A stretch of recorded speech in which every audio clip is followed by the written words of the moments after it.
कम प्यारे तलबा, आज हम उर्दू पढ़ेंगे जमाते नहुम।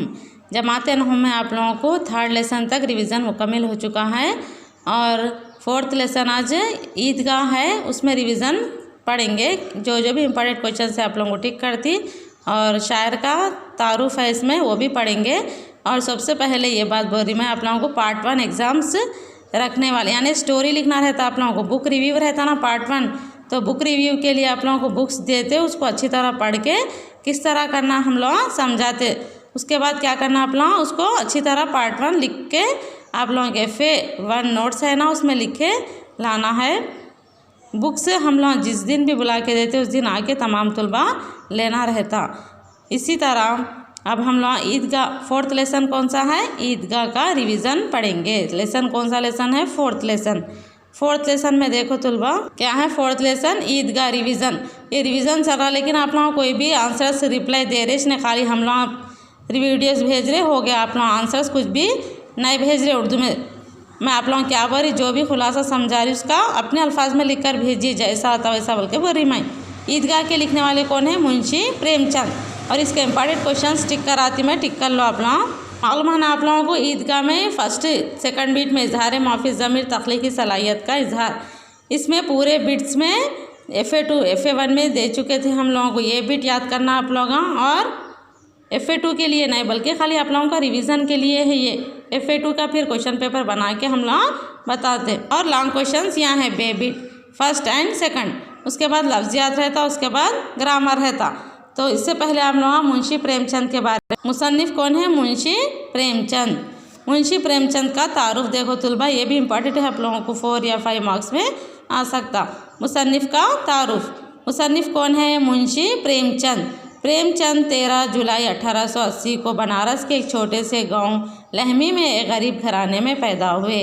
कहाँ पे पैदा हुए, प्रेमचंद 13 जुलाई कब पैदा हुए ना, 13 जुलाई 1880 को बनारस के एक छोटे से गांव, बनारस के एक छोटा सा गांव का नाम है लहमी के गरीब घराने में पैदा हुए। इनके वालिद अजायब लाल डाक खाना में क्लर्क थे। इनके वालिद क्या थे, अजायब लाल डाक खाना में क्लर्क थे। डाक खाना यानी पोस्टमैन की तरह एक डाक खाने में क्लर्क की हैसियत से काम करते थे प्रेमचंद के वालिद। प्रेमचंद के वालिद ने इनका नाम धनपत राय रखा था। प्रेमचंद के वालिद प्रेमचंद का नाम क्या रखे, धनपत राय रखा था, लेकिन इनके चचाई ने नवाब राय कहकर पुकारते थे। प्रेमचंद 8 साल की उम्र में थे कि इनकी माँ का साया इनके सर से उड़ गया। प्रेमचंद की उम्र अभी 8 साल की थी कि इनके माँ का इंतकाल हो गया। किसके, प्रेमचंद के माँ का। इसी तरह जब बाप ने दूसरी शादी की तो वो माँ की मोहब्बत को तरस गए। प्रेमचंद के वालिद क्या करें, उनके माँ का इंतकाल के बाद दूसरी शादी कर ली। आखिर 1897 ईस्वी में बाप की शफकत से भी वो हमेशा के लिए महरूम हो गए। 1897 में भी इनके वालिद का इंतकाल हो गया। किसके वालिद का, प्रेमचंद। घर की जिम्मेदारियों और माशी परेशानियों ने इन्हें चारों तरफ से आ घेरा, यानी जब माँ का भी इंतकाल हो गया, वालिद का भी इंतकाल हो गया, तो पूरी परेशानी किसके सर पर आ गई, प्रेमचंद के सर पर आने से चारों तरफ से परेशानी घेरी गई। लेकिन ऐसे नामुवाफिक और नासाजगार हालात में भी वो ना हारे। वो घरेलू छोटे और बड़े सभी काम करते थे। घर के छोटे छोटे काम और बड़े बड़े कामों को भी इन्हों ही अंजाम देते थे। इसी तरह इन्होंने तालीम का सिलसिला भी जारी रखा। इसी तरह इन्होंने क्या करे, तालीम का सिलसिला भी जारी रखा। बाद के दिनों में प्रेमचंद सरकारी स्कूल में मुदर्रिस हो गए। क्या करें ना, तालीम को कंटिन्यू रखे। और चंद दिनों के बाद प्रेमचंद क्या करे, गवर्नमेंट स्कूलों में तालीम देने लगे। मुलाजिमत के दौरान प्रेमचंद ने हब्बुल वतनी के जज्बे से सरशार अंग्रेज़ों की ग़ुलामी के ख़िलाफ़ कई कहानियाँ लिखे। क्या करें ना, उर्दू में हब्बुल वतनी यानी वतन में आज़ादी के लिए क्या करें, अपने वतन को आज़ाद कराने के लिए अंग्रेज़ों के ख़िलाफ़, अंग्रेज़ों की ग़ुलामी के ख़िलाफ़ कई कहानियों को भी लिखे। ये तमाम कहानियाँ अफ़सानों के मजमे हैं। ये तमाम कहानियाँ किसके मजमे हैं, अफ़सानों के।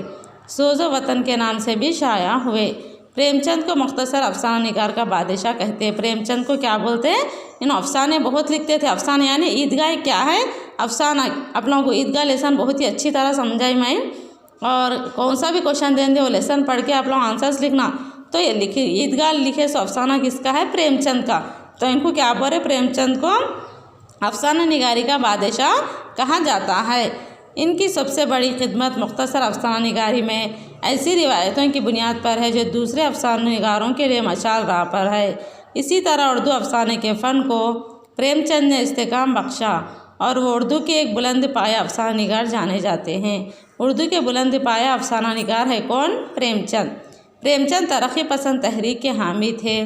गांव और देहात में बसने वाले थे। कहाँ पे रहते थे उन्होंने? गांव और देहात में। अमीरों और गरीबों, किसानों, देहातों की मंजर कशी इन्हें एक दवामी अफसाना निगार की हैसियत अता की। इनके मशहूर नावलों में गुंदाना और अफसानों में कफन काफ़ी मशहूर है।